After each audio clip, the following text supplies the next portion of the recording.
حضرت زید بن ارقم رضی اللہ تعالی عنہ بیان فرماتے ہیں کہ ہم امیر المؤمنین حضرت ابو بکر صدیق رضی اللہ تعالی عنہ کی بارگاہ میں آپ کی خدمت میں حاضر تھے، تو حضرت ابو بکر صدیق رضی اللہ تعالی عنہ نے پانی پینے کی خواہش ظاہر فرمائی، تو آپ کے سامنے پانی اور شہد پیش کیا گیا۔ حضرت ابو بکر صدیق رضی اللہ تعالی عنہ نے پانی کو جیسے ہی نوش فرمانا چاہا اور اپنے قریب کیا تو آپ سے پانی نہ پیا گیا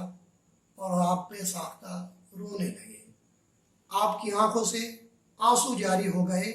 اور اتنا رونے لگے کہ صحابہ اکرام رضوان اللہ تعالی علیہم اجمعین کو اتنا بھی وقت نہیں مل پا رہا کہ وہ آپ سے پوچھ لیں کہ وجہ کیا ہے، لہذا انتظار کیا گیا کہ حضرت ابو بکر صدیق کچھ سانس لیں، کچھ رکیں تو ہم ان سے پوچھیں کہ آخر ماجرا کیا ہے، معاملہ کیا ہے۔ لہذا جیسے ہی پوچھنے کی کوشش کی اور پانی پھر آپ کے سامنے آیا تو حضرت ابو بکر صدیق رضی اللہ تعالی عنہ دوبارہ رونے لگے اور بے ساختہ رونے لگے۔ حضرت زید بن ارقم رضی اللہ تعالی عنہ بیان فرماتے ہیں کہ اب تو ہم یہ سوچنے لگے آپ کے رونے کو دیکھ کر، آپ کی گریہ کو دیکھ کر، کہ شاید اب ہم یہ معلوم نہ کر سکیں گے کہ امیر المومنین حضرت ابو بکر صدیق رضی اللہ تعالی عنہ کس وجہ سے رو رہے ہیں، اب تو ہمیں اٹھ کر ہی جانا پڑے گا۔ لہذا کچھ وقت گزرا اور آپ کا رونے کا معاملہ جب تھم گیا، رک گیا، تو ہم نے آپ سے عرض کی، اے امیر المومنین، اے ابو بکر صدیق، آپ کیوں رو رہے ہیں؟ آپ کے رونے کا ماجرا کیا ہے؟ آپ کے رونے کا معاملہ کیا ہے؟ کس چیز نے آپ کو رلا دیا؟ کیا سوچ کر آپ اتنا روئے کہ ہمیں بھی رونا آ گیا ہے؟ آخر ماجرا کیا ہے؟ تو حضرت ابو بکر صدیق رضی اللہ تعالی عنہ نے ارشاد فرمایا کہ ایک بار میں آقا کریم صلی اللہ علیہ وسلم کے ساتھ کہیں جا رہا تھا، تو آقا کریم صلی اللہ علیہ وسلم کے پاس کوئی ایسی چیز آئی جسے میں نہیں دیکھ پا رہا تھا، لیکن آپ اسے دیکھ رہے تھے، اور آقا صلی اللہ علیہ وسلم اپنے ہاتھ سے اسے دور کر رہے تھے اور فرما رہے تھے کہ اے فلاں تو مجھ سے دور ہو جا، تو مجھے سے ہٹ جا، میں اسے نہیں دیکھ پا رہا تھا۔ تو میں نے آقا کریم صلی اللہ علیہ وسلم سے عرض کی، میں نے پوچھا، یا رسول اللہ صلی اللہ علیہ وسلم،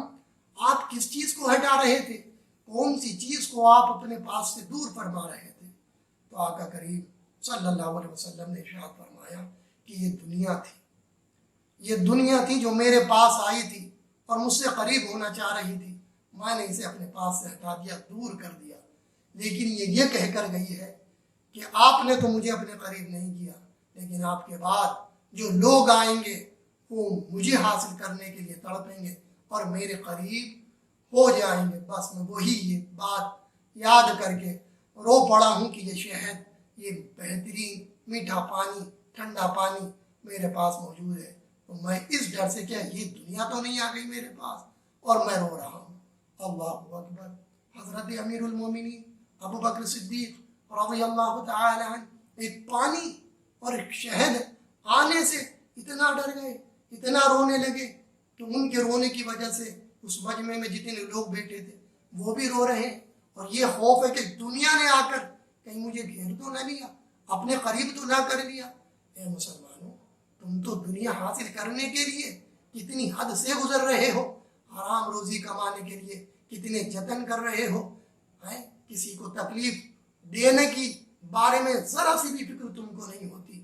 اور یہ نہیں جانتے کہ اس بندے پر، اس انسان پر کیا گزر رہی ہوگی جس کے مال کو میں نے لے لیا، جس سے میں نے امانت میں خیانت کر دی، جس کے میں نے پیسے لے کر اس کے واپس نہیں کرنے، اس کا قرض لے کر اسے واپس نہیں کرنا، اور آپ بھول بیٹھے یہ سب دنیا کے چکر میں آن کا۔ اللہ اکبر۔ آقا کریم صلی اللہ علیہ وسلم نے ارشاد فرمایا، اللہ کی قسم کھا کر کہ مجھے رب کریم کی قسم ہے کہ مجھے یہ خوف نہیں ہے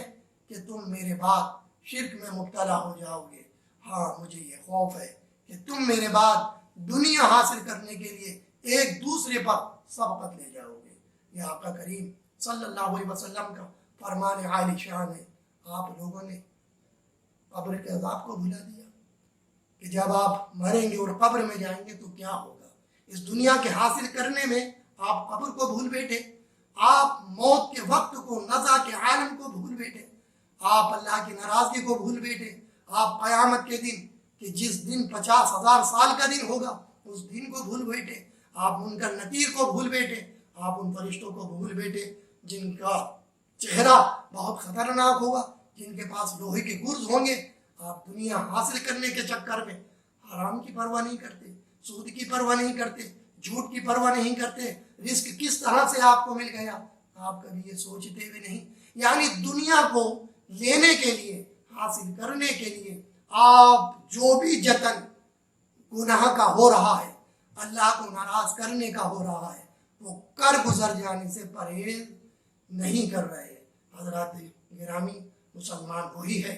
جو اللہ سے ڈرے، مسلمان وہ ہے جو اللہ اور اس کے رسول کی رضا میں اپنی زندگی گزارے، مسلمان وہ ہے کہ جو اپنا رزق حلال ڈھونڈے، چاہے رزق حلال حاصل کرنے میں اسے کتنی بھی مشقت اور پریشانی اٹھانے پڑے، کیونکہ حرام کی غذا جب جسم کے اندر جاتی ہے، پیٹ کے اندر جاتی ہے تو جان میں مسلمانوں، مسلمان کی عبادت بارگاہ الہی میں مقبول نہیں ہوتی۔ اس حرام کی غذا کی وجہ سے اگر ایک لقمہ بھی آپ کے پیٹ میں حرام غذا کا چلا گیا ہے تو آپ کی عبادات بارگاہ الہی میں قبول نہیں ہوگی۔ اور آپ کی تو زندگی، آپ تو روزانہ ہی ایسی غذائیں کھا رہے ہیں جو حرام ہے۔ کبھی غور فکر کیا آپ نے؟ کبھی سوچا آپ نے کہ موت کے آغوش میں اگر آپ چلے گئے تو پل بھر کا بھی موقع آپ کے پاس نہیں ہے اپنے گناہوں پر شرمندہ ہونے کا۔ لہذا سوال آپ سے ہوگا، آپ جو غذائیں اپنے بچوں کو، اپنے پریوار کو کھلا کر آ رہے ہیں، ان کے بارے میں بھی سوال آپ سے ہوگا۔ کھائی انہوں نے ہے، مزے انہوں نے لوٹے ہیں، عیش و عشرت میں زندگی آپ نے اپنے بچوں کی گزاری ہے، لیکن سوال آپ سے کیا جائے گا کہ آپ نے کیسی غذا کمائی، کس طرح سے کمائی اور کیسے کھلا کر آئے ہیں۔ تو میرے بھائیوں، میری یہ گزارش ہے کہ اپنی غذا کو سنبھالیے۔ جو رزق تمہارے پاس آ رہا ہے اس رزق کو حق و حلال کا بنائیے، رزق حلال کھائیے، چاہے کتنی بھی مشقت اور پریشانی آپ کو گزارنی پڑے۔ یہ 60 سالہ زندگی عقلی طور پر